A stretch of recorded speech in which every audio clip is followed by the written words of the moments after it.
శృంగవరపుకోట పట్టణంలో ప్రజా దర్బార్ నిర్వహించారు. ఈ సందర్భంగా శృంగవరపుకోట పంచాయతీకి సంబంధించినటువంటి రేగ పుణ్యగిరి వలస గ్రామ గిరిజనులు ప్రజా దర్బార్లో పాల్గొని వారి యొక్క ఆవేదన వ్యక్తం చేశారు. గత 2017 నుంచి తమకు ఇళ్ల పట్టాలు ఇచ్చినప్పటికీ గత ప్రభుత్వం కానీ ప్రస్తుత ప్రభుత్వం కానీ మమ్మల్ని పట్టించుకోలేదని, మాకు స్థలాలు అప్పచెప్పలేదని వారి యొక్క ఆవేదన తెలియజేశారు. బాబు చెప్పండి అమ్మా, మీరు ప్రజా దర్బార్కి దేనికోసం వచ్చారు? మీ సమస్య ఏంటి చెప్పండి. మీరు ఎక్కడి నుంచి వచ్చారు కూడా చెప్పండి. మా ఎస్కోట మండలం ఎస్కోట పంచాయతీ రేగప్నిగిరి గిరిజనులు మేము. అయితే మాకు అదేవిధంగా మాకు 2017లో మాకు ఇళ్ల స్థలాలు ఇచ్చారు. కానీ ఇళ్ల స్థలాలు ఇచ్చిన తర్వాత మాకు మిగతా మందికేమో కేటాయించారు, పట్టాలు ఇచ్చారు, కానీ ఇల్లు స్థలం చూపించలేదు. ఎన్నిసార్లు కూడా మేము అధికారుల చుట్టూ తిరిగినా అధికారులు మాకు పట్టించుకోవాలి.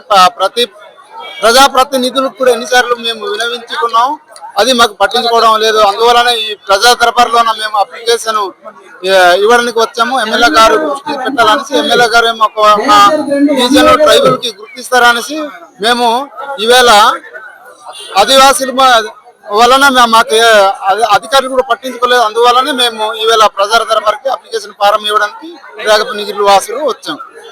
ఇప్పుడు మీరు ఎంతమంది ఉన్నారు? మీరు ఎక్కడ ఇచ్చారు? మీకు ఇల్లు ఏ గవర్నమెంట్ లో ఇచ్చారు?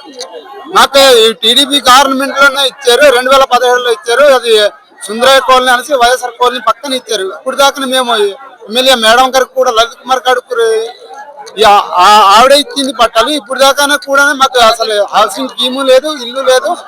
మొన్నేమో ఉగాది నాటికి ఇల్లు పూర్తి కట్టేసి ఇచ్చేస్తామనేసి ఎమ్మెల్యే గారు అన్నారు, భరత్ గారు ఎంపీ గారు అన్నారు, కలెక్టర్ గారు అన్నారు. అందరూ వచ్చారు, ప్రజాప్రతినిధులు వచ్చారు, కానీ హామీలు ఇవ్వడం తప్ప కానీ మాకు మా ట్రైబల్స్ కి నెరవేర్చేది ఏమి లేదు. ఇప్పుడు లాస్ట్ టైం గవర్నమెంట్ వైఎస్ఆర్ ప్రభుత్వంలో ఏమీ మీకు హెల్ప్ చేయలేదా? అంటే వైఎస్ఆర్ గవర్నమెంట్ ప్రభుత్వంలోన మాకు మీకు ఇల్లు స్కీమ్ ఇచ్చారు అనేసి, అప్పుడు 2006లో మీకు ఇల్లు స్కీమ్ ఉంది అనేసి ఇవ్వలేదు. మీకు ఆల్రెడీ స్కీములు ఉన్నాయని చెప్పేసి మీకు మంజూరు చేయలేదు అన్నా. ముందు 2006లో మేము కాంగ్రెస్ గవర్నమెంట్ ఉన్నప్పుడు రేకులు ఇచ్చారు కాబట్టి మాకు మీకు ఇల్లు ఇవ్వడానికి కావద్దు, ఇల్లు మొత్తం ఈ లిస్టు డిలీట్ చేసిన తర్వాత మళ్ళీ మొత్తం ఇల్లు శాంక్షన్ చేయడానికి అవుతుంది అని అంటున్నారు. అదమ్మా, మీకు ఇప్పుడు ఇంటి స్థలం ఇచ్చారా? పోనీ ఈ స్థలాలు కూడా అప్పచెప్పలేదా కింద గవర్నమెంట్ లో, లాస్ట్ జగన్ గవర్నమెంట్ లో? అంటే మాకు కింద గవర్నమెంట్ కూడా మాకు స్థలం అప్పచెప్పలేదండి. ఇల్లు స్థలాలు ఇచ్చారు, పట్టా ఇచ్చారు. పట్టా ఇస్తే ఏం సుఖం ఉంది?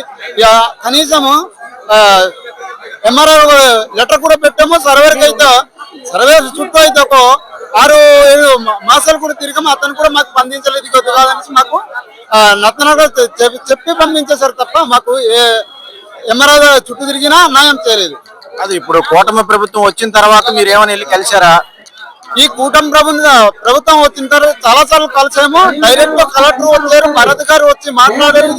మేము ఇల్లు కట్టించేస్తామని మొత్తం ఎంక్వైరీ కూడా చేశారు. ఆ ఎంక్వైరీ చేసి కనీసం సంవత్సరం అయిపోయింది, ఇల్లు లేదు, మాకు ఆ స్థలం చూపించలేదు. ఈ స్కీములు కూడా లేదు. వెంటనే మాకు ఇల్లు స్థలం చూపించేసి మాకు ఇల్లు స్థలం చూపిస్తారనేసి మేము కోరుకుంటున్నాం కూటమి.